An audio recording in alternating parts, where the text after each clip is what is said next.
हे आहे कनिष्ठ टोकापर्यंत भरलेलं. याचे दाणे काढले आणि दाण्यांचं वजन घेतलं तर एका कणसातल्या दाण्याचं वजन 368 ग्राम आलं.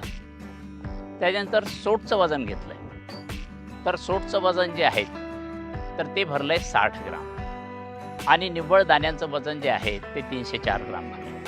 आपण जर कणीस मोडला आणि रांगा पाहिल्या तर एका कणसामध्ये 18 रांगा आहेत आणि सोट हा अगदी बारीक आहे. आपण कणसाची रचना जर पाहिली तर आपण पाहाल की हे शेवटचं कणीस त्याचं पान घट्ट आहे.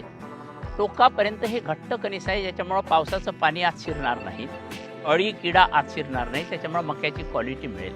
पान हिरवं कच्च आहे त्याच्यामुळे याचं पोषण चालू आहे, त्याच्यामुळंच आपल्याला दाण्यांचं वजन एवढं जास्त मिळेल. आता एका कणसातील 304 ग्राम दाणे उद्या सुकून 275 ग्राम झाले, 250 ग्राम झाले आणि एका एकरात 30,000 झाडं आहेत तरी आपल्याला 75 क्विंटलचं उत्पन्न मिळू शकतं. 75 सोडा 65 मिळेल, 70 मिळेल, 75 मिळेल. याचा अर्थ हे प्रचंड उत्पन्न देणारं वाण आहेत आणि भारतामध्ये ह्या वाणाची बरोबरी करणारं वाण आज मितीला नाही.